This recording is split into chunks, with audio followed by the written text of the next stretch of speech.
때는 조선 중기, 안동의 어느 한적한 마을에 박찬판이라 불리는 위세등등한 양반이 살고 있었습니다. 그는 3대에 걸쳐 벼슬을 한명문가의 자손으로 마을에서 가장 큰 기와집에 수십 명의 하인을 거느린 지역 유지였습니다. 박찬판은 세간의 이목을 중요시 여기는 전형적인 양반의 표본이었습니다. 그러던 어느 날 그의 집에 작은 소란이 일고 있었습니다. 아이고 마님, 조금만 더 힘을 내십시오. 아기씨가 곧 나올 것 같습니다. 집안에서 가장 오래된 하인 순덕 할멈과 산파가 출산을 위해 분주히 움직이고 있을 때였습니다. 한참의 산골 끝에 마침내 아기의 울음소리가 들려왔으나 순덕 할멈과 산파는 아무 말도 할 수 없었습니다. 이걸 어쩐다. 아기씨가 둘이라니. 아이고, 마님. 순덕 할멈과 산파가 어쩔 줄 몰라 하고 있을 때 산실의 소란이 이상하여 박찬판이 불안한 듯 물었습니다. 아이는 사내 아이인 게냐? 어찌 이리 조용한가? 무슨 문제라도 있는 것이면 소상히 말하거라. 그것이 예쁜 아기씨이시기는 한데 한 분이 아니오라 두 분이 태어나셨습니다. 박찬판의 말에 조용히 나온 순덕 할멈이 당황한 채 말을 이었습니다. 사실 조선시대의 쌍둥이는 대부분 불길한 존재로 여겨졌으며 특히 사대부 의식이 강한 박찬판은 더욱 그러한 생각을 가지고 있었습니다. 거기다 기다리던 사내 아이도 아니고 계집 아이다 보니 박찬판의 표정은 차갑게 굳어갔습니다. 그리 기다렸건만 겨우 여자아이에 불길하게 쌍으로 태어나다니. 어찌 이런 일이 있단 말인가. 뒤에 태어난 아이는 산에 갖다 버리거라. 그 아이가 살아날 운명이라면 스스로 살아남겠지. 순덕이는 내 이야기 잘 들었느냐? 예, 어르신. 그럼 뒤에 태어난 아기씨는 제가 산에 데려다 놓겠습니다. 그래, 자네가 그리해주면 나야 믿음이 가고 좋지. 그리고 이것은 비밀로 하여야 한다. 아래 것들 입단속 잘 시키고, 알겠지? 네, 어르신. 마님과 산실 정리만 끝내고 바로 일을 진행하겠습니다. 박찬판의 명령에 순덕 할멈은 자신이 아이를 버리러 가겠다고 했고 박찬판은 오랜 하인인 그녀를 믿고 모든 일을 맡겼습니다. 그렇게 날이 저물고 순덕 할멈은 뒤에 태어난 아이를 품에 안고 조심히 집을 나섰습니다. 아이고, 이리 어여쁜 아기씨인데 어찌 저 험한 산에다 두고 온단 말인가? 아이를 버리기 위해 산으로 향하던 순덕 할멈의 걸음이 점점 느려지더니 무언가 다짐한 듯 발길을 돌려 이웃 마을로 향했습니다. 그곳에는 순덕 할멈의 먼 친척이 작은 점포를 하며 살고 있었는데 혼이 난 지 여러 해가 지나도록 아이가 없어 시름에 빠져 있었습니다. 순덕 할멈은 그 집으로 가 아이를 맡기며 잘 키워달라고 부탁했습니다. 칠석아비, 이 아이를 자네들이 잘 좀 부탁하네. 내가 키우고 싶지만 남의 집 종살이를 하는 몸이라. 아이고, 순덕 고모님. 저희가 친딸처럼 잘 키울 테니 아무 걱정 마십시오. 그렇게 순덕 할멈은 자신의 친척에게 준하라는 이름을 지어준 아기를 맡기고 마음이 불편한지 계속 뒤를 돌아보며 서둘러 박찬판의 집으로 돌아갔습니다.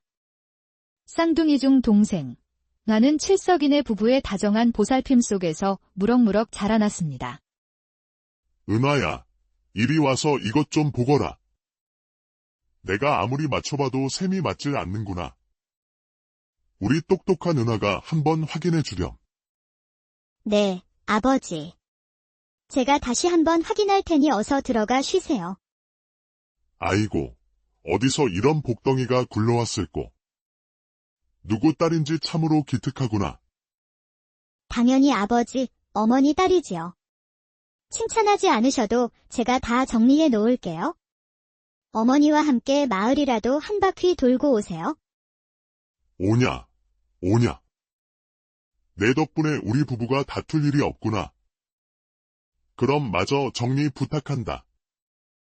은하는 칠석인의 집에서 사랑과 관심 속에서 자랐으며 어릴 때부터 명석했던 은하 덕분에 칠석인의 장사는 마을 장터에서 가장 잘 되는 곳이 되었습니다. 비록 배 아파 낳은 자식은 아니었으나 칠석인의 부부에게 은화는 눈에 넣어도 아프지 않을 하나뿐인 딸이었습니다. 어느 날 은화가 혼자 가게를 보며 장부를 정리하고 있을 때 굶주린 듯 퀭한 눈을 한 거지 아이가 가게 앞에 쪼그려 앉아 있었습니다. 그 모습을 본 은화는 조용히 밖으로 나가 자신이 저녁으로 먹으려던 주먹밥을 내밀었습니다. 배가 많이 고프구나. 이거라도 먹고 기운을 차리거라. 거지 아이는 주먹밥을 받아 쥐고는 꾸벅 인사를 한 뒤 달아나 버렸습니다. 마침 지나가던 한 선비가 그 모습을 보게 되었습니다. 그 선비는 집안 형편이 어려워 글 공부마저 벅찬 답답한 마음에 잠시 마을을 거닐다가 거지를 도와주는 은화를 보게 된 것이었습니다. 노을빛을 받은 그녀의 모습은 아름답게 빛나고 있었습니다. 그 모습에 선비는 자신도 모르게 은화에게 다가가 말을 걸었습니다. 이보시오. 남을 함부로 도와주는 것은 위험한 일일 수도 있습니다. 네. 그저 배고픈 작은 아이였고 작은 주먹밥 하나였을 뿐입니다. 이것으로 누군가를 도와주었다고 하기엔 과한 말씀인 것 같습니다. 은화는 처음 보는 선비가 자신에게 시비라도 거는 듯하여 날카롭게 답했습니다. 아, 그런 뜻으로 드린 말씀은 아니었소. 기분을 나쁘게 하였다면 사죄하리다. 네, 사죄하시니 이번 한 번은 넘어가 드리지요. 가시던 길 조심히 가십시오. 새침한 표정으로 자신의 사과를 받고는 가게 안으로 들어가 버리는 은화를 선비는 넋을 잃고 바라보았습니다. 어찌 토라지는 모습마저 저리 아름다울꼬. 그날 이후 선비의 하루 일과는 은화의 가게 앞을 지나가는 것이 되었습니다.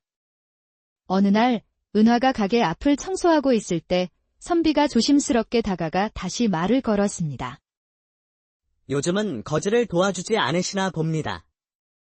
남의 일에 신경을 많이 쓰시는 분이신가 봅니다. 하하, 그렇다기보다는 그날 내가 인사를 제대로 못한 듯하여. 내 이름은 약수라고 하오. 낭자의 성함을 여쭈어도 되겠소. 수줍은 듯 다가와 이름을 물어보는 이약수를 은하는 조용히 바라보았습니다. 사실 그녀도 최근 그가 가게 근처를 기웃거리는 것을 알고 있었습니다. 제 이름은 은화입니다. 그렇게 두 사람의 인연은 시작되었습니다. 작은 호기심은 호감으로 두 사람의 관계는 점점 발전해 나갔습니다. 한편 쌍둥이 언니인 김하연은 오늘도 자신의 지파인들에게 불필요한 짜증을 내며 지내고 있었습니다. 귀한 양반집에서 온갖 대접을 받고 자랐으나 그녀가 태어난 뒤로 아들이 태어나지 않자 아버지는 역정을 내는 날이 많아졌습니다. 김하연은 부족함 없이 자랐지만 가족의 사랑은 받지 못하고 자라났습니다. 어찌 이것 하나 제대로 못해 놓는 것이냐. 내가 이 시각에 꼭 차를 내오라고 일렀거늘. 아가씨, 제가 무릎이 아파 조금 늦은 듯합니다. 죄송합니다요. 내가 나이 든 것을 내 탓이라도 하려는 것이냐? 핑계도 참으로 다양하구나. 그래서 약은 지어 먹고는 있느냐? 그날도 어김없이 김하연이 머무는 별채에는 날카로운 목소리가 울려 퍼졌고 하인들은 눈치를 보며 조용히 걸음을 옮겼습니다. 나이 많은 순덕 할멈만이 그 앞에서 다시금 사죄를 올리고 있었습니다. 김하연은 늘 누군가의 관심을 받고 싶어 했고 그 방법이 사람들에게 화를 내고 짜증을 내는 것으로 변질되어 가고 있었습니다. 그것을 알고 그녀의 곁을 지켜주는 이는 나이 많은 순덕 할멈뿐이었습니다. 아이고, 일전에 아가씨께서 지어주신 약이 너무나 좋습니다. 이리 보살펴 주시는데 말씀하신 것을 제대로 하지 못해 송구합니다. 되었다. 힘들기도 하겠지? 에잇, 오늘은 나도 장터에 장신구 구경이라도 하러 가야겠다. 나갔다 올 테니 내 방이나 잘 정리해 두거라. 네, 조심히 다녀오십시오. 제가 깔끔하게 정리해 두겠습니다. 갑갑한 집을 나와 장터로 향하던 김하연은 갑작스러운 변덕으로 이웃 마을의 장터를 구경하기로 했습니다. 낯선 곳에 가보고 싶다는 마음에 발걸음을 옮긴 것이었습니다. 그곳에서 이것저것 구경하던 김하연의 눈에 무언가 띄는 것이 있었습니다. 얘야, 이리 사람 많은 장터에서 뛰면 다치기 쉽단다. 조심히 잘 보고 다녀야지. 웬 젊은 선비가 자신에게 부딪힌 아이에게 역정을 내기는커녕 아이를 일으켜 세우며 다정히 말하는 모습이 낯설게 느껴졌습니다. 낡은 도포를 입은 행색이 초라하여 형편이 좋아 보이지는 않았지만 이상하게 그 선비에게 자꾸 눈길이 갔습니다. 그 모습을 가만히 지켜보던 김하연은 옆에 있던 하인을 시켜 그 선비에 대해 알아오라고 일렀습니다. 세상에 어찌 저리도 다정하신 분이 있을까? 어디에 계신 누구신지 너무 궁금하구나.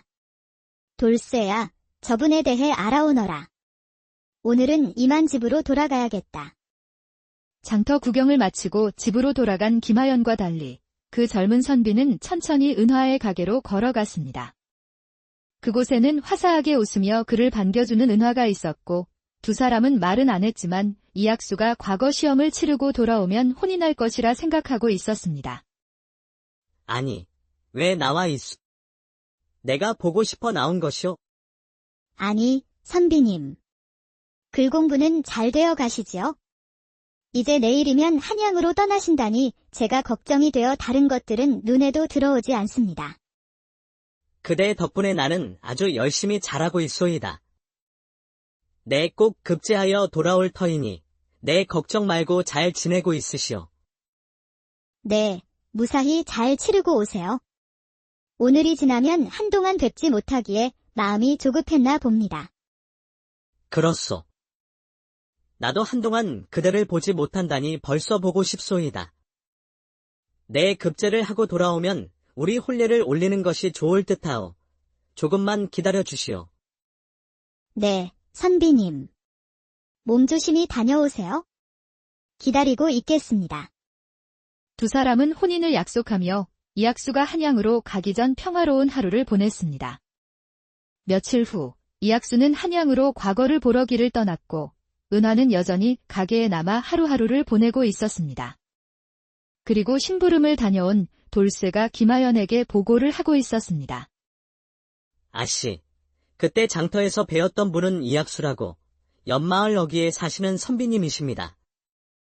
며칠 전에 한양으로 과거를 보러 길을 떠나셨고 그리고 저기 왜 말을 하다 마는 것이냐? 내가 답답한 걸 싫어하는 것을 모르느냐? 정말 송구합니다요.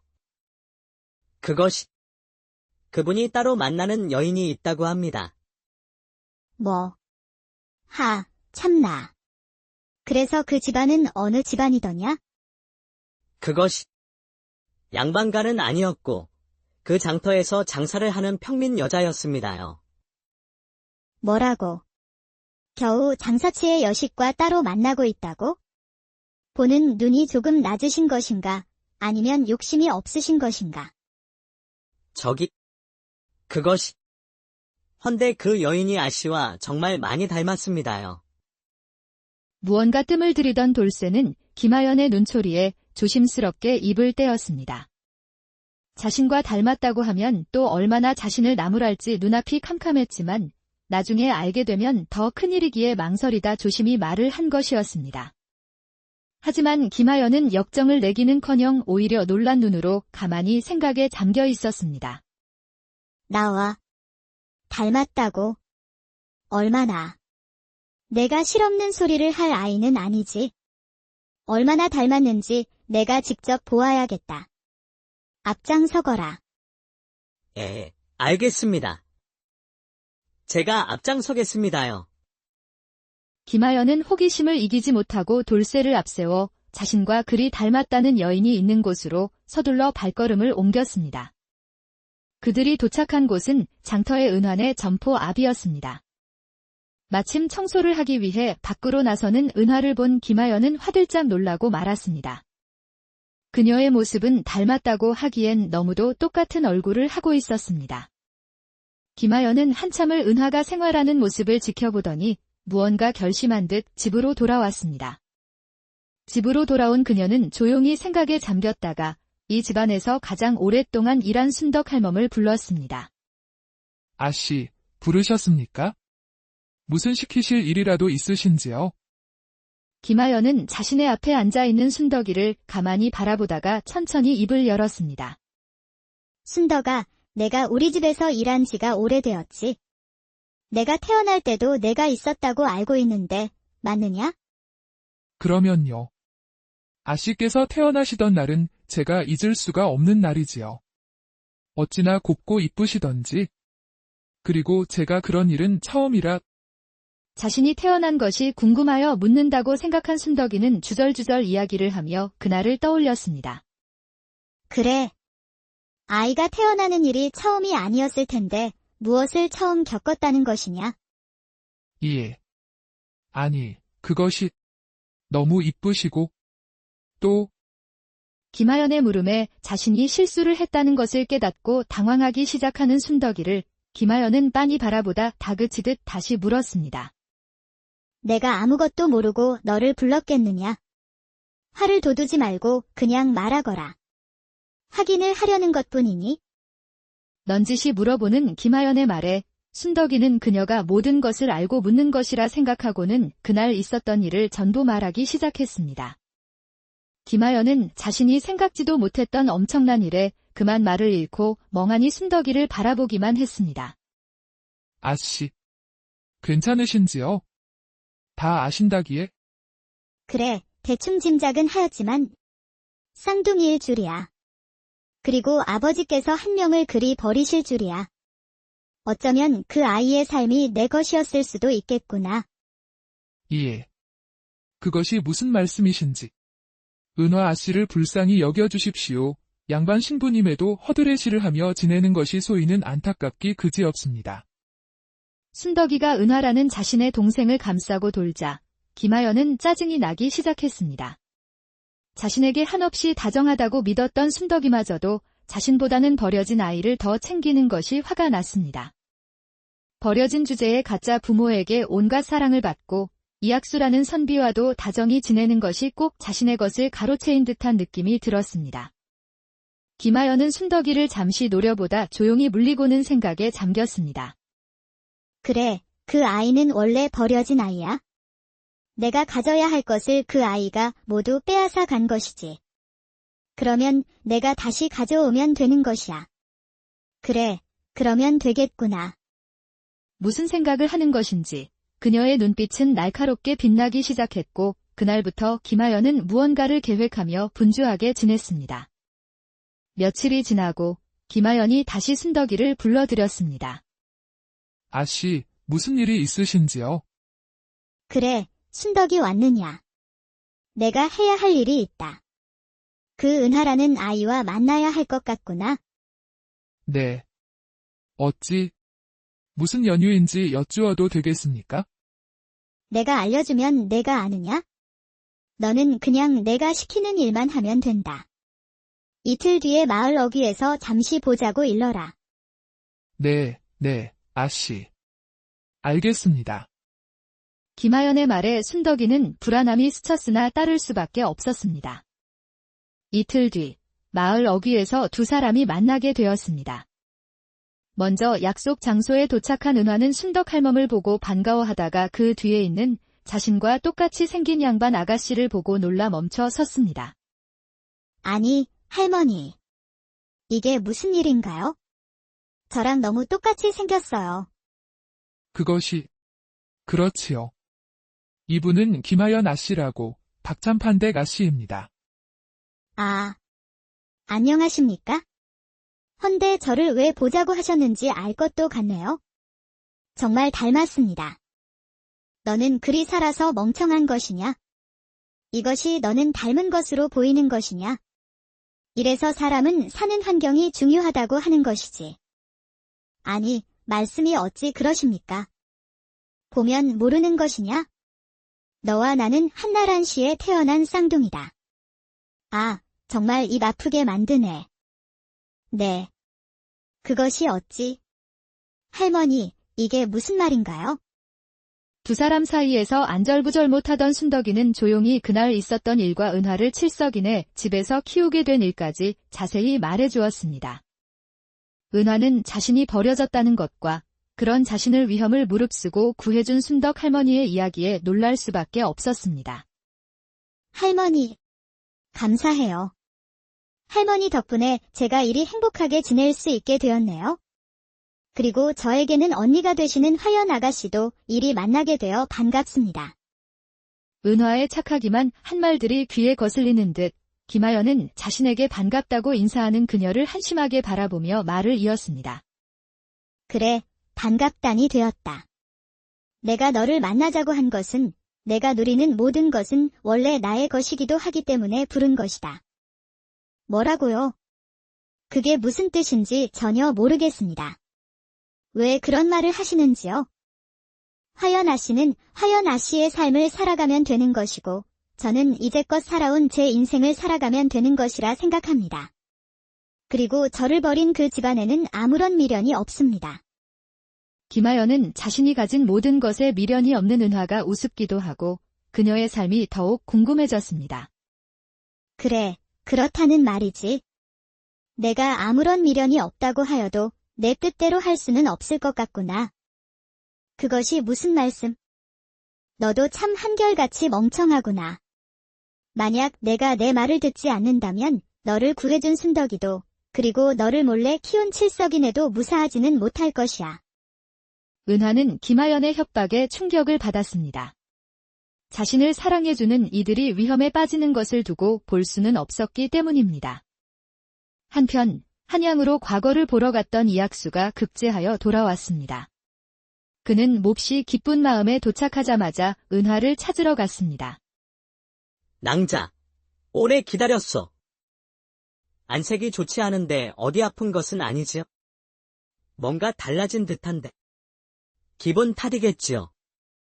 헌데 여기까지는 어인 일이신가요? 기쁜 소식을 안고 온 이학수는 무언가 달라진 그녀의 모습이 의아했으나 늦은 시각이라 피곤해서 그런 것이라 생각하며 돌아갔습니다. 그를 지켜보던 이는 은하가 아니라 은하의 옷을 입고 있던 김하연이었습니다. 그녀는 자신의 생각과 다르지 않게 다정하고 따뜻한 이학수가 너무 좋았습니다. 처음에는 그저 은하가 되어 그와 이야기만 하고 싶었지만 대화를 하다 보니 그가 욕심나기 시작했습니다. 역시 저분은 나와 혼인을 해야만 해. 은하 같은 아이와 어울릴 만한 분이 아니야. 이학수가 떠난 자리에 김하연이 남아 그를 바라보고 있을 때 뒤에서 조용히 은하가 걸어 나왔습니다. 아가씨, 이제 그만 제자리로 돌아가시지요. 저분은 아가씨와는 상관이 없는 분이십니다. 이것은 저분을 속이는 것입니다. 어찌 이러시는 것입니까? 너도 함께한 것이다. 아니라고 할 수 있느냐? 나는 돌아가지 않겠다. 내가 돌아가서 나로 살아라. 너에게는 좋은 일이지 않느냐? 이리 힘들게 살지 않아도 된다. 그리고 너에게는 선택의 여지가 없으니 그만 돌아가라. 김하연은 매달리는 은하를 단호하게 물리치며 돌쇠를 시켜 집으로 돌려보냈습니다. 순덕이는 아무것도 할 수 없어 은하와 함께 박찬판의 집으로 돌아갔습니다. 그렇게 김하연은 은하가 되어 살아가기 시작했고 은하는 김하연의 방에 갇혀 나오지 못했습니다. 은화 낭자, 요즘 무슨 좋지 못한 일이라도 있어? 내가 알던 그대가 아닌 듯하여. 혹시 걱정거리가 있으면 말해보시오. 혼례를 준비하다 보니 예민해진 듯합니다. 신경 쓰지 마시지요. 김하연은 자신을 걱정해주는 이학수가 좋아서 그가 자신을 이상하게 느낀다는 생각을 하지 못했고 이학수는 평소 알던 은화가 아니라 혼란스러워했습니다. 시간이 지나 혼례날이 되어 자그마한 은화의 집마당에는 혼례 준비가 한창이었습니다. 하지만 혼례 시간이 지나도록 이학수가 나타나지 않자 사람들이 웅성거리기 시작했습니다. 뭐야, 무슨 일이 있길래 신랑이 아직 도착을 안 한 것이지? 이게 말이 되느냐? 김하연은 화가 나 주변 사람들을 다그쳤고 칠석이네는 어쩔 줄 몰라 하며 그녀를 달랬습니다. 마을 사람들은 하나둘 돌아가기 시작했고 텅 빈 집에는 그녀만이 덩그러니 앉아 있었습니다. 멍하니 하늘을 올려다보고 있을 때 마당으로 누군가 걸어 들어왔습니다. 그는 오늘 혼례를 올리기로 한 이학수였습니다. 아니, 지금 오시면 어쩌자는 것입니까? 혼례복도 입지 않으시고 연통도 없이 이리 무례를 저지르다니요. 그럴 연유가 있었겠지요. 아무리 생각해도 내가 아는 은화 낭자와 그대가 너무도 달라. 조금 알아보았소. 뭐라고요? 그게 무슨? 제가 은하입니다. 어디서 말도 안 되는 소리를 들으신 것입니까? 그만하시오. 당신이 김하연이라고 하는 박찬판 댁 여식이라는 것을 아는데 그래도 우기실 것이오. 확신에 찬 이학수의 말에 김하연의 얼굴이 점점 굳어졌습니다. 그래서요. 제가 정말 그 김하연이라면 어찌하실 겁니까? 제가 누구인지가 그리 중요한 것인가요? 낭자, 이제 그만 자신의 자리로 돌아가시오. 두 사람이 쌍으로 태어났다고는 하나 엄연히 살아온 삶이 다르지 않소. 돌아가지 않습니다. 여기가 제 자리니까요. 그럼 마음대로 해보시오. 당신이 이곳에서 은하 낭자로 지내게 되면 원래의 자리로 돌아갈 수는 없을 것이오. 이학수는 답답하다는 듯 그녀를 바라보다 고개를 돌리고는 돌아갔습니다. 그 모습을 김하연이 멍하니 바라보고 있을 때 방에서 조용히 칠석이가 나왔습니다. 왜 나오셨어요? 그만 들어가세요. 내가 요즘 내가 왜 이리 예민했는지 알겠구나. 네. 무슨 말이에요? 자신을 천천히 바라보던 칠석이가 그녀를 다정히 안아주며 위로를 건네자 김하연은 한 번도 느껴보지 못한 따뜻함을 알게 되었습니다. 은화야, 고생이 많았겠구나. 내 저 선비를 그리 보지 않았는데 어찌 저리도 무례할 수가 있는 것이냐. 다 괜찮다. 금방 괜찮아질 것이야. 그리고 얼마든지 좋은 사내는 많단다. 이 애비가 잘 한번 찾아보마. 앞뒤 사정도 듣지 않고 자신의 편을 들어주는 일을 한 번도 겪어본 적 없던 김하연은 갑자기 눈물이 뺨을 타고 흘렀습니다. 사실 이학수에게는 이곳이 자신의 자리라 우겼지만 다 들켜버린 마당에 여기에 있을 생각은 없었습니다. 그러나 칠석이의 따뜻한 위로에 마음을 바꾸게 되었습니다. 그래, 너만 일이 좋은 사람들 속에서 살고 있었구나. 이제는 내가 너의 남은 삶을 살아갈 것이다. 그렇게 은화의 인생을 살기로 한 김하연은 칠석이의 따뜻한 위로를 받으며 새 삶을 시작하게 되었습니다. 한편 김하연의 방에 갇혀있던 은화는 자신의 부모님과 이학수에게 무슨 짓을 할지 걱정하며 나날을 보내고 있었습니다. 그러다 박찬판이 그녀를 부르는 바람에 방에서 나올 수 있게 되었습니다. 즉, 그동안 두문 불출한다기에 불렀더니 뭘 한다고 이리 부수싼 것이냐. 여인네가 조심성도 없이 어찌 하나 있는 자식이 이리도 마음에 차지 않아서야. 은화는 자신의 딸을 며칠 만에 보는데도 못마땅한 기색이 역력한 친아버지를 만나고는 충격에 빠졌습니다. 아버지가 이런 분이시구나. 화연 언니의 성격이 삐뚤어진 이유가 여기 있었구나. 답답하기 그지없구나. 꿀이라도 먹고 온 것이냐. 내가 대답은 바로바로 하라 일렀거늘. 예, 죄송합니다. 무슨 일로 부르신 것인지요? 박찬판은 은화의 대답에 잠시 주춤했습니다.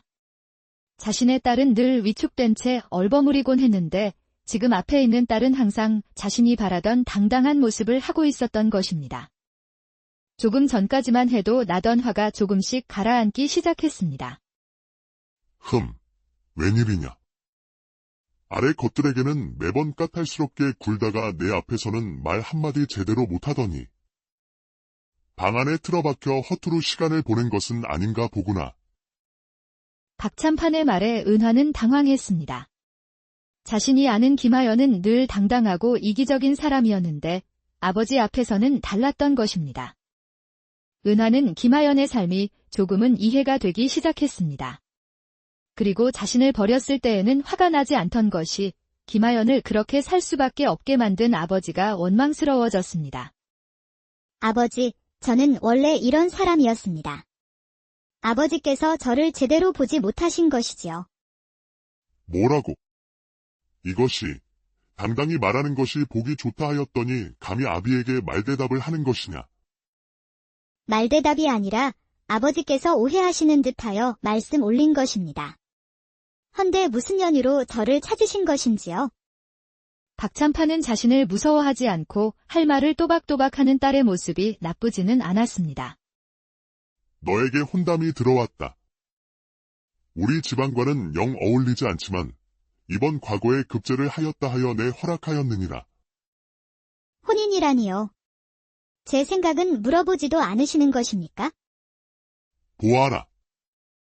너는 우리 집안의 하나뿐인 자식이다. 이학수인가 뭔가 하는 선비도 썩 눈에 차지 않지만 내 하는 행동도 그리 마땅치는 않구나. 혼담은 진행되었으니 그리 알고 있으라. 그만 돌아가거라. 아버지의 입에서 이학수 선비의 이름이 나오자 은하는 굳어버렸습니다. 은하는 방을 나오자마자 순덕이를 찾아 달려갔습니다. 할머니, 순덕 할머니. 혹시 소식 들으셨습니까? 아이고, 아씨. 이제 나오실 수 있게 되었군요. 네. 혹시 선비님과 집에 대한 이야기를 들은 것이 없으신지요? 은화의 다급한 물음에 순덕이는 조용히 그동안 있었던 일을 전했습니다. 자신이 갇혀있는 동안 이학수가 모든 것을 알아보고 자신을 위해 한 일들을 전해 듣고는 은하는 감격에 겨워 눈물을 흘렸습니다. 그동안 고생 많으셨습니다. 화연 아씨께서는 칠석이내에서 잘 지내고 계신답니다. 여기로 돌아오지 않으신다고 하여 학수 선비님이 혼담을 넣으신 듯 하더라고요. 그런 일이 있었군. 선비님, 아씨께서는 아마도 이제 화연 아씨의 이름으로 살아가셔야 할 것 같습니다. 은하는 순덕이의 말에 가만히 고개를 끄덕이며 김하연의 이름으로 살기로 결심했습니다. 김하연이 겪었던 삶은 결코 평탄하지 때는 조선 중기 안동의 어느 한적한 마을에 박찬판이라 불리는 위세등등한 양반이 살고 있었습니다. 그는 3대에 걸쳐 벼슬을 한명문가의 자손으로 마을에서 가장 큰 기와집에 수십 명의 하인을 거느린 지역 유지였습니다. 박찬판은 세간의 이목을 중요시 여기는 전형적인 양반의 표본이었습니다. 그러던 어느 날 그의 집에 작은 소란이 일고 있었습니다. 아이고 마님, 조금만 더 힘을 내십시오. 아기씨가 곧 나올 것 같습니다. 집안에서 가장 오래된 하인 순덕 할멈과 산파가 출산을 위해 분주히 움직이고 있을 때였습니다. 한참의 산고 끝에 마침내 아기의 울음소리가 들려왔으나 순덕 할멈과 산파는 아무 말도 할 수 없었습니다. 이걸 어쩐다. 아기씨가 둘이라니. 아이고, 마님. 순덕 할멈과 산파가 어쩔 줄 몰라 하고 있을 때 산실의 소란이 이상하여 박찬판이 불안한 듯 물었습니다. 아이는 사내 아이인 게냐? 어찌 이리 조용한가? 무슨 문제라도 있는 것이면 소상히 말하거라.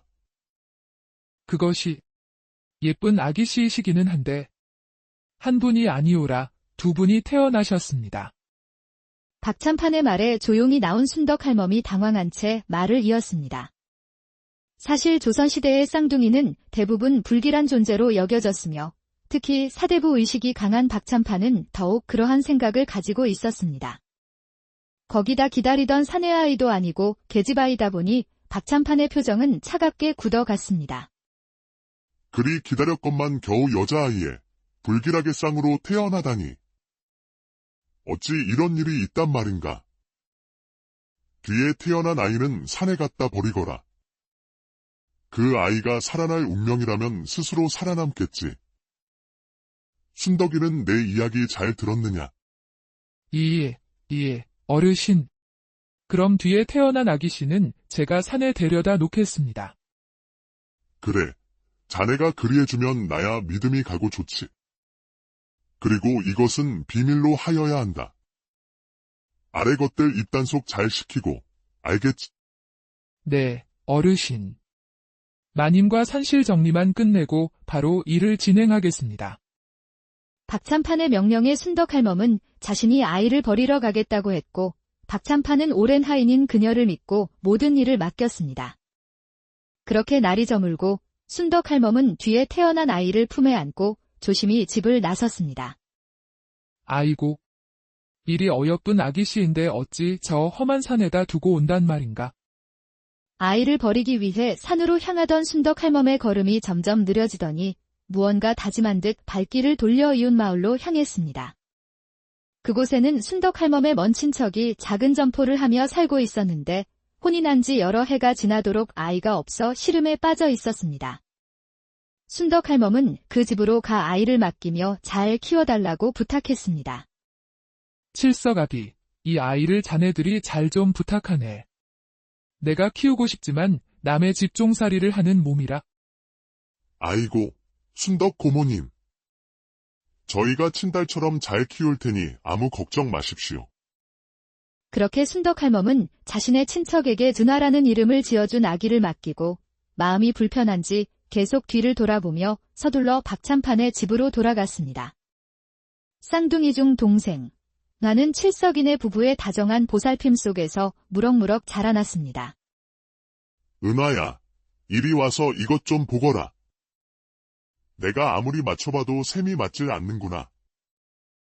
우리 똑똑한 은하가 한번 확인해 주렴. 네, 아버지. 제가 다시 한번 확인할 테니 어서 들어가 쉬세요. 아이고, 어디서 이런 복덩이가 굴러왔을꼬. 누구 딸인지 참으로 기특하구나. 당연히 아버지, 어머니 딸이지요. 칭찬하지 않으셔도 제가 다 정리해 놓을게요. 어머니와 함께 마을이라도 한 바퀴 돌고 오세요. 오냐, 오냐. 내 덕분에 우리 부부가 다툴 일이 없구나. 그럼 마저 정리 부탁한다.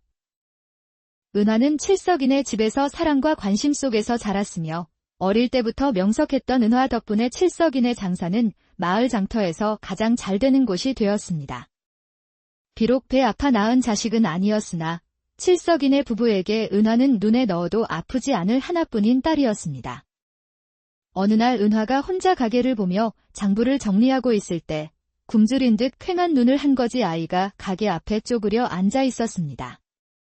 그 모습을 본 은하는 조용히 밖으로 나가 자신이 저녁으로 먹으려던 주먹밥을 내밀었습니다. 배가 많이 고프구나. 이거라도 먹고 기운을 차리거라. 거지 아이는 주먹밥을 받아 쥐고는 꾸벅 인사를 한 뒤 달아나 버렸습니다. 마침 지나가던 한 선비가 그 모습을 보게 되었습니다. 그 선비는 집안 형편이 어려워 글 공부마저 벅찬 답답한 마음에 잠시 마을을 거닐다가 거지를 도와주는 은하를 보게 된 것이었습니다. 노을빛을 받은 그녀의 모습은 아름답게 빛나고 있었습니다. 그 모습의 선비는 자신도 모르게 은하에게 다가가 말을 걸었습니다. 이보시오. 남을 함부로 도와주는 것은 위험한 일일 수도 있습니다. 네.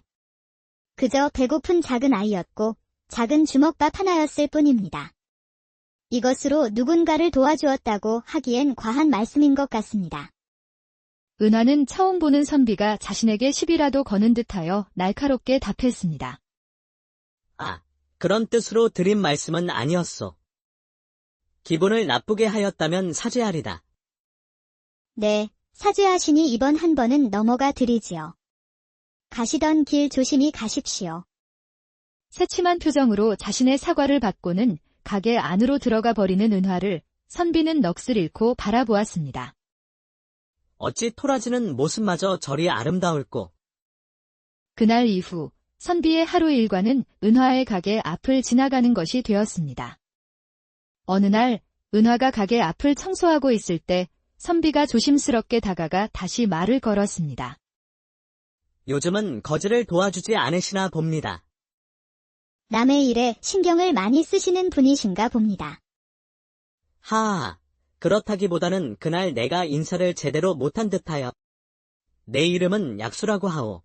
낭자의 성함을 여쭈어도 되겠소. 수줍은 듯 다가와 이름을 물어보는 이약수를 은하는 조용히 바라보았습니다. 사실 그녀도 최근 그가 가게 근처를 기웃거리는 것을 알고 있었습니다. 제 이름은 은하입니다. 그렇게 두 사람의 인연은 시작되었습니다. 작은 호기심은 호감으로 두 사람의 관계는 점점 발전해 나갔습니다. 한편 쌍둥이 언니인 김하연은 오늘도 자신의 지파인들에게 불필요한 짜증을 내며 지내고 있었습니다. 귀한 양반집에서 온갖 대접을 받고 자랐으나 그녀가 태어난 뒤로 아들이 태어나지 않자 아버지는 역정을 내는 날이 많아졌습니다. 김하연은 부족함 없이 자랐지만 가족의 사랑은 받지 못하고 자라났습니다. 어찌 이것 하나 제대로 못해 놓는 것이냐. 내가 이 시각에 꼭 차를 내오라고 일렀거늘. 아가씨, 제가 무릎이 아파 조금 늦은 듯 합니다. 죄송합니다요. 내가 나이 든 것을 내 탓이라도 하려는 것이냐? 핑계도 참으로 다양하구나. 그래서 약은 지어 먹고는 있느냐? 그날도 어김없이 김하연이 머무는 별채에는 날카로운 목소리가 울려 퍼졌고 하인들은 눈치를 보며 조용히 걸음을 옮겼습니다. 나이 많은 순덕 할멈만이 그 앞에서 다시금 사죄를 올리고 있었습니다. 김하연은 늘 누군가의 관심을 받고 싶어 했고 그 방법이 사람들에게 화를 내고 짜증을 내는 것으로 변질되어 가고 있었습니다. 그것을 알고 그녀의 곁을 지켜주는 이는 나이 많은 순덕 할멈뿐이었습니다. 아이고, 일전에 아가씨께서 지어주신 약이 너무나 좋습니다. 이리 보살펴 주시는데 말씀하신 것을 제대로 하지 못해 송구합니다. 되었다. 힘들기도 하겠지? 에잇, 오늘은 나도 장터에 장신구 구경이라도 하러 가야겠다. 나갔다 올 테니 내 방이나 잘 정리해 두거라. 네, 조심히 다녀오십시오. 제가 깔끔하게 정리해 두겠습니다. 갑갑한 집을 나와 장터로 향하던 김하연은 갑작스러운 변덕으로 이웃 마을의 장터를 구경하기로 했습니다. 낯선 곳에 가보고 싶다는 마음에 발걸음을 옮긴 것이었습니다. 그곳에서 이것저것 구경하던 김하연의 눈에 무언가 띄는 것이 있었습니다. 얘야, 이리 사람 많은 장터에서 뛰면 다치기 쉽단다. 조심히 잘 보고 다녀야지. 웬 젊은 선비가 자신에게 부딪힌 아이에게 역정을 내기는커녕 아이를 일으켜 세우며 다정히 말하는 모습이 낯설게 느껴졌습니다. 낡은 도포를 입은 행색이 초라하여 형편이 좋아 보이지는 않았지만 이상하게 그 선비에게 자꾸 눈길이 갔습니다. 그 모습을 가만히 지켜보던 김하연은 옆에 있던 하인을 시켜 그 선비에 대해 알아오라고 일렀습니다. 세상에, 어찌 저리도 다정하신 분이 있을까? 어디에 계신 누구신지 너무 궁금하구나. 돌쇠야, 저분에 대해 알아오너라. 오늘은 이만 집으로 돌아가야겠다. 장터 구경을 마치고 집으로 돌아간 김하연과 달리 그 젊은 선비는 천천히 은화의 가게로 걸어갔습니다. 그곳에는 화사하게 웃으며 그를 반겨주는 은화가 있었고 두 사람은 말은 안 했지만 이학수가 과거 시험을 치르고 돌아오면 혼이 날 것이라 생각하고 있었습니다. 아니, 왜 나와 있어? 내가 보고 싶어 나온 것이오. 아니, 선비님. 글 공부는 잘 되어 가시지요? 이제 내일이면 한양으로 떠나신다니 제가 걱정이 되어 다른 것들은 눈에도 들어오지 않습니다. 그대 덕분에 나는 아주 열심히 잘하고 있소이다. 내 꼭 급제하여 돌아올 터이니 내 걱정 말고 잘 지내고 있으시오. 네, 무사히 잘 치르고 오세요. 오늘이 지나면 한동안 뵙지 못하기에 마음이 조급했나 봅니다. 그렇소. 나도 한동안 그대를 보지 못한다니 벌써 보고 싶소이다. 내 급제를 하고 돌아오면 우리 혼례를 올리는 것이 좋을 듯하오. 조금만 기다려 주시오. 네, 선비님. 몸 조심히 다녀오세요. 기다리고 있겠습니다. 두 사람은 혼인을 약속하며 이학수가 한양으로 가기 전 평화로운 하루를 보냈습니다. 며칠 후 이학수는 한양으로 과거를 보러 길을 떠났고 은화는 여전히 가게에 남아 하루하루를 보내고 있었습니다. 그리고 심부름을 다녀온 돌쇠가 김하연에게 보고를 하고 있었습니다. 아씨, 그때 장터에서 뵈었던 분은 이학수라고 옆마을 어귀에 사시는 선비님이십니다. 며칠 전에 한양으로 과거를 보러 길을 떠나셨고 그리고 저기 왜 말을 하다 마는 것이냐? 내가 답답한 걸 싫어하는 것을 모르느냐? 정말 송구합니다요. 그분이 따로 만나는 여인이 있다고 합니다. 참나. 그래서 그 집안은 어느 집안이더냐? 양반가는 아니었고 그 장터에서 장사를 하는 평민 여자였습니다요. 뭐라고? 겨우 장사치의 여식과 따로 만나고 있다고? 보는 눈이 조금 낮으신 것인가? 아니면 욕심이 없으신 것인가? 그것이. 헌데 그 여인이 아씨와 정말 많이 닮았습니다요. 무언가 뜸을 들이던 돌쇠는 김하연의 눈초리에 조심스럽게 입을 떼었습니다. 자신과 닮았다고 하면 또 얼마나 자신을 나무랄지 눈앞이 캄캄했지만 나중에 알게 되면 더 큰일이기에 망설이다 조심히 말을 한 것이었습니다. 하지만 김하연은 역정을 내기는커녕 오히려 놀란 눈으로 가만히 생각에 잠겨 있었습니다. 나와 닮았다고? 얼마나? 내가 실없는 소리를 할 아이는 아니지. 얼마나 닮았는지 내가 직접 보아야겠다. 앞장서거라. 예, 알겠습니다. 제가 앞장서겠습니다요. 김하연은 호기심을 이기지 못하고 돌쇠를 앞세워 자신과 그리 닮았다는 여인이 있는 곳으로 서둘러 발걸음을 옮겼습니다. 그들이 도착한 곳은 장터의 은환의 점포 앞이었습니다. 마침 청소를 하기 위해 밖으로 나서는 은화를 본 김하연은 화들짝 놀라고 말았습니다. 그녀의 모습은 닮았다고 하기엔 너무도 똑같은 얼굴을 하고 있었습니다. 김하연은 한참을 은화가 생활하는 모습을 지켜보더니 무언가 결심한 듯 집으로 돌아왔습니다. 집으로 돌아온 그녀는 조용히 생각에 잠겼다가 이 집안에서 가장 오랫동안 일한 순덕 할멈을 불렀습니다. 아씨, 부르셨습니까? 무슨 시키실 일이라도 있으신지요? 김하연은 자신의 앞에 앉아있는 순덕이를 가만히 바라보다가 천천히 입을 열었습니다. 순덕아, 내가 우리 집에서 일한 지가 오래되었지. 내가 태어날 때도 내가 있었다고 알고 있는데 맞느냐? 그러면요.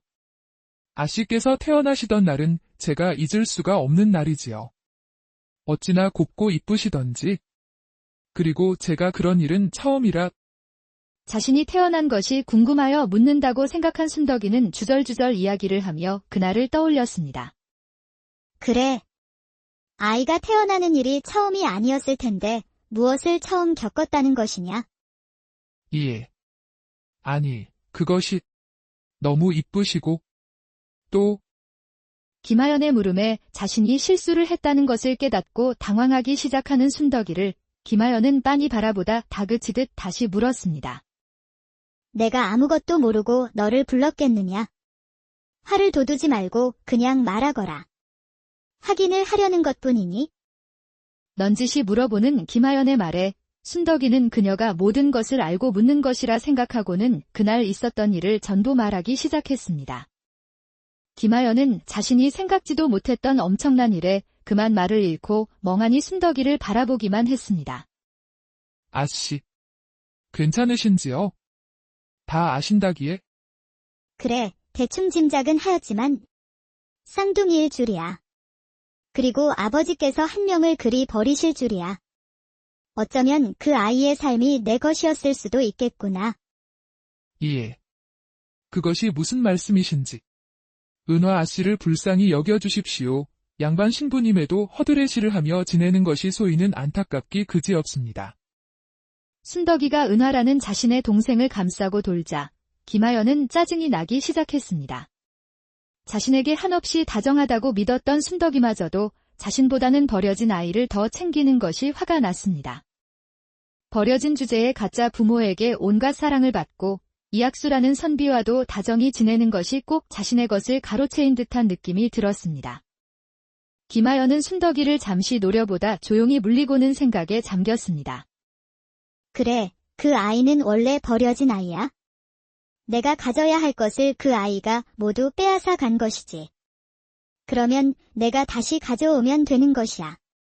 그래, 그러면 되겠구나.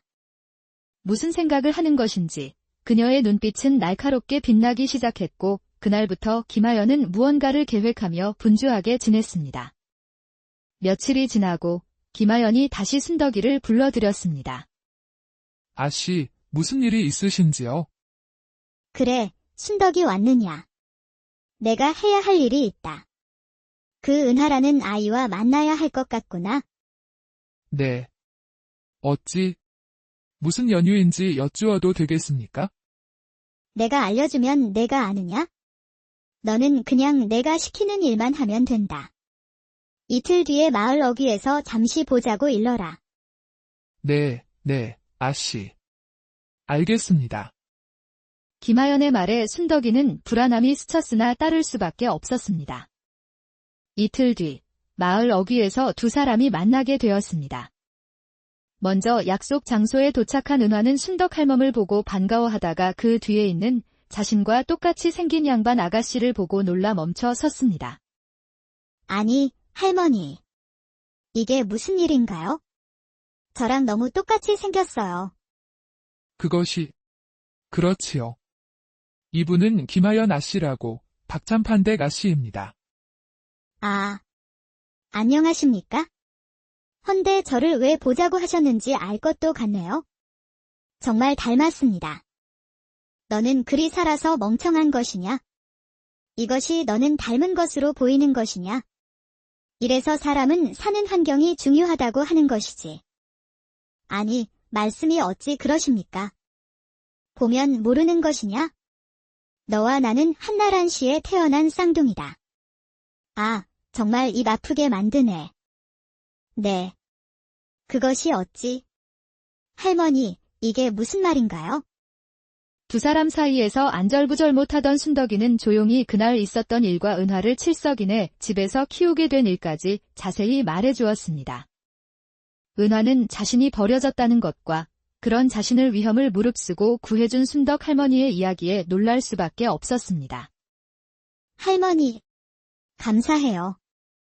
할머니 덕분에 제가 이리 행복하게 지낼 수 있게 되었네요. 그리고 저에게는 언니가 되시는 화연 아가씨도 이리 만나게 되어 반갑습니다. 은화의 착하기만 한 말들이 귀에 거슬리는 듯 김하연은 자신에게 반갑다고 인사하는 그녀를 한심하게 바라보며 말을 이었습니다. 그래, 반갑다니 되었다. 내가 너를 만나자고 한 것은 내가 누리는 모든 것은 원래 나의 것이기도 하기 때문에 부른 것이다. 뭐라고요? 그게 무슨 뜻인지 전혀 모르겠습니다. 왜 그런 말을 하시는지요? 화연 아씨는 화연 아씨의 삶을 살아가면 되는 것이고 저는 이제껏 살아온 제 인생을 살아가면 되는 것이라 생각합니다. 그리고 저를 버린 그 집안에는 아무런 미련이 없습니다. 김하연은 자신이 가진 모든 것에 미련이 없는 은화가 우습기도 하고 그녀의 삶이 더욱 궁금해졌습니다. 그래, 그렇다는 말이지. 내가 아무런 미련이 없다고 하여도 내 뜻대로 할 수는 없을 것 같구나. 그것이 무슨 말씀? 너도 참 한결같이 멍청하구나. 만약 내가 내 말을 듣지 않는다면 너를 구해준 순덕이도 그리고 너를 몰래 키운 칠석이네도 무사하지는 못할 것이야. 은화는 김하연의 협박에 충격을 받았습니다. 자신을 사랑해주는 이들이 위험에 빠지는 것을 두고 볼 수는 없었기 때문입니다. 한편 한양으로 과거를 보러 갔던 이학수가 급제하여 돌아왔습니다. 그는 몹시 기쁜 마음에 도착하자마자 은화를 찾으러 갔습니다. 낭자, 오래 기다렸어. 안색이 좋지 않은데 어디 아픈 것은 아니지요? 뭔가 달라진 듯한데. 기분 탓이겠지요. 헌데 여기까지는 어인 일이신가요? 기쁜 소식을 안고 온 이학수는 무언가 달라진 그녀의 모습이 의아했으나 늦은 시각이라 피곤해서 그런 것이라 생각하며 돌아갔습니다. 그를 지켜보던 이는 은화가 아니라 은화의 옷을 입고 있던 김하연이었습니다. 그녀는 자신의 생각과 다르지 않게 다정하고 따뜻한 이학수가 너무 좋았습니다. 처음에는 그저 은화가 되어 그와 이야기만 하고 싶었지만 대화를 하다 보니 그가 욕심나기 시작했습니다. 역시 저분은 나와 혼인을 해야만 해. 은화 같은 아이와 어울릴 만한 분이 아니야.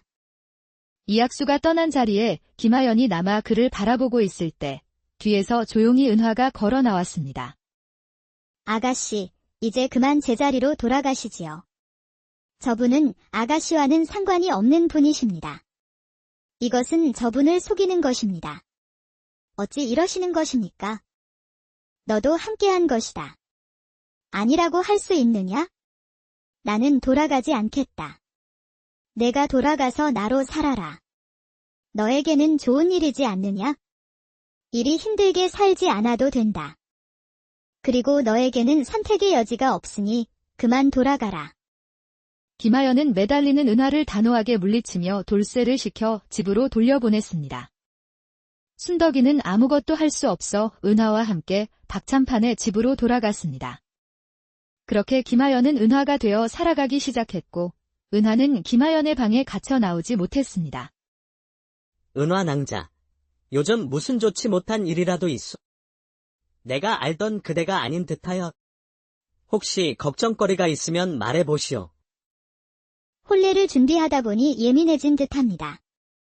신경 쓰지 마시지요. 김하연은 자신을 걱정해주는 이학수가 좋아서 그가 자신을 이상하게 느낀다는 생각을 하지 못했고 이학수는 평소 알던 은화가 아니라 혼란스러워했습니다. 시간이 지나 혼례날이 되어 자그마한 은화의 집마당에는 혼례 준비가 한창이었습니다. 하지만 혼례 시간이 지나도록 이학수가 나타나지 않자 사람들이 웅성거리기 시작했습니다. 뭐야, 무슨 일이 있길래 신랑이 아직 도착을 안 한 것이지? 이게 말이 되느냐? 김하연은 화가 나 주변 사람들을 다그쳤고 칠석이네는 어쩔 줄 몰라 하며 그녀를 달랬습니다.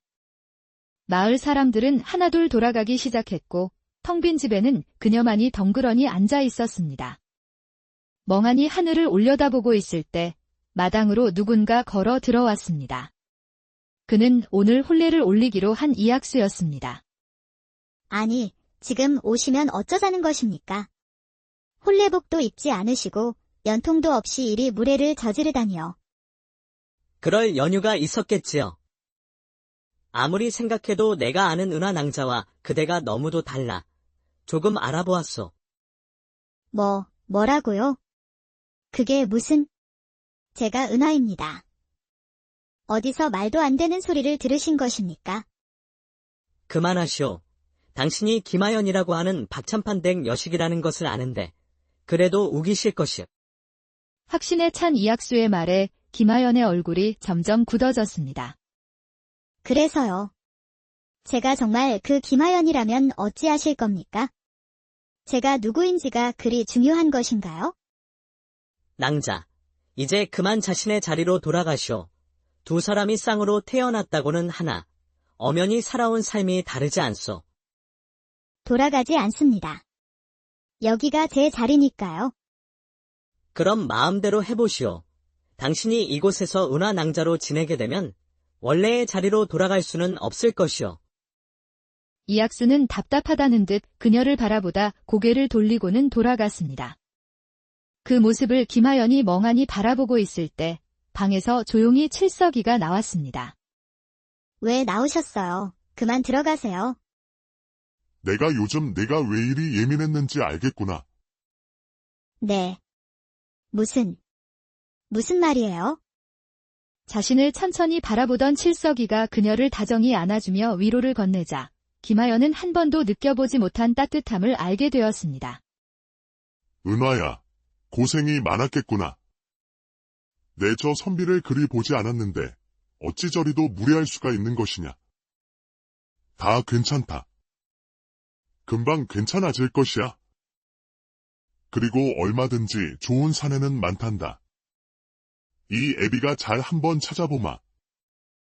앞뒤 사정도 듣지 않고 자신의 편을 들어주는 일을 한 번도 겪어본 적 없던 김하연은 갑자기 눈물이 뺨을 타고 흘렀습니다. 사실 이학수에게는 이곳이 자신의 자리라 우겼지만 다 들켜버린 마당에 여기에 있을 생각은 없었습니다. 그러나 칠석이의 따뜻한 위로에 마음을 바꾸게 되었습니다. 그래, 너만 이리 좋은 사람들 속에서 살고 있었구나.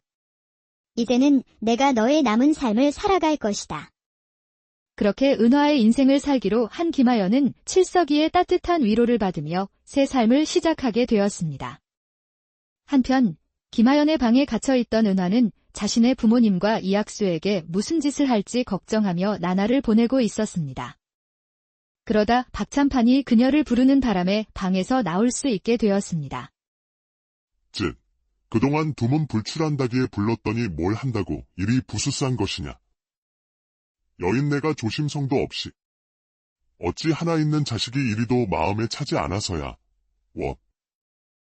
은화는 자신의 딸을 며칠 만에 보는데도 못마땅한 기색이 역력한 친아버지를 만나고는 충격에 빠졌습니다.